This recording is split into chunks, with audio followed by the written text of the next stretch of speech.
Hey guys, what's going on? It's Karl here, back with another setup video. I know that you guys love these, and as the year rolls on, we are of course making more upgrades to the condo. So I've been in my current spot now for almost the past year, and of course we need to make upgrades as that is the nature of the game. And for this setup, I tried to keep things super minimal, as I know that's what most of you have in your own place. So I've just gone for one TV, one soundbar, and kept things bare boned. And before we start though, gotta give huge thanks to Samsung, who's both powered and sponsored today's episode. They have hooked up the setup game for today, so curious to hear what you think about the new upgrades.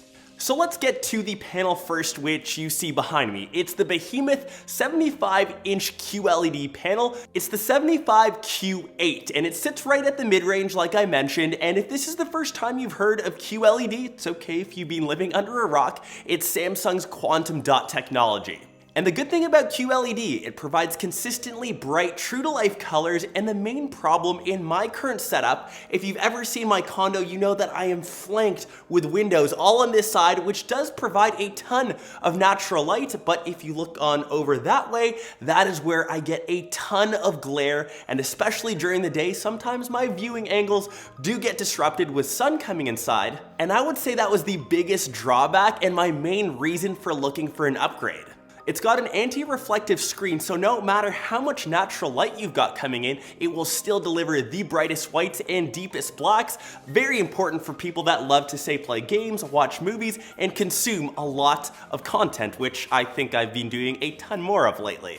And now let's quickly talk about styling, because just as important as the setup is how good it looks at your place. I've got mine on a very minimal black TV console, and I find that the TV blends in perfectly as the design kind of mimics that. It's got a titanium finish which fits nicely, I think, with my gray walls. It's got a simple two-prong leg design. I would say that it does take up a bit of space depth-wise, so just make sure that the TV stand that it is sitting on is large enough to support that. It's got nice and thin bezels, but the side profile isn't the thinnest I've seen. It is a bit chunky, but that's because there's so much tech built into the back. I'd personally rather have that and a more vibrant and crispy display, because once you do have it set up, how many times are you actually going to the side profile saying, hey, this thing is say 5-6 millimeters too thick?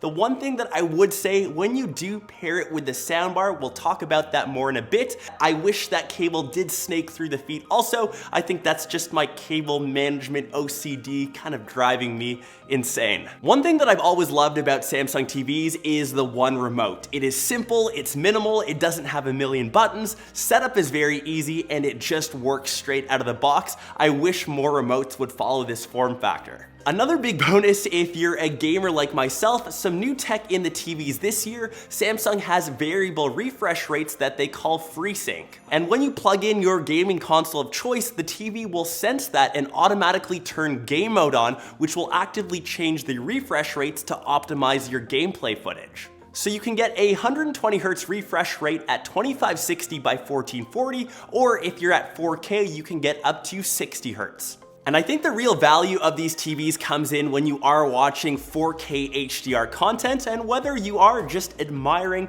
the stock footage that comes with this TV, or if you are blessed with 4K HDR movies, the experience is literally next level. When you watch it compared to anything else, you are blown away by the depth, the crispiness, the vibrance, how deep the blacks get. You almost are lost in the footage.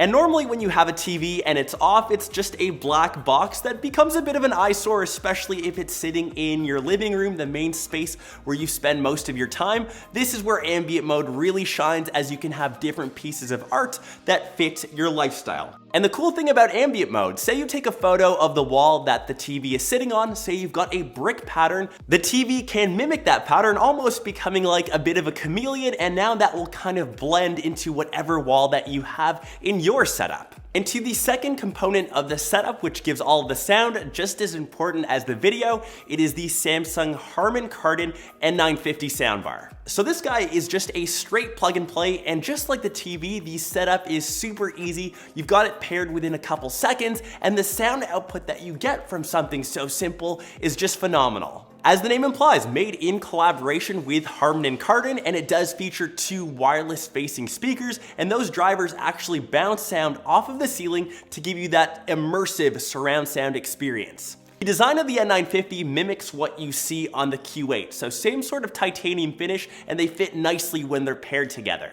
I do wish though that the soundbar could slide a bit further back if you do have it sitting on your TV console. It is blocked by the 2-prong feet design of the Q8. I wouldn't say that's a deal breaker, but it's that one cable that you still see. That cable management though. But yeah, that has been my brand new TV setup for 2019. Super happy with the performance as it does cut out a ton of that glare that I'm getting, so looking to get this shifted over to the main area. And as we progress through the rest of 2019, I'm sure these guys are already dropping in price, so make sure you stay posted. I will leave, of course, links down below for you to check out. And I hope this video gave you some ideas for your very own setups at home. Hope you guys enjoyed this one, and I will catch the rest of you in one of my next ones or in one of my vlogs. Peace!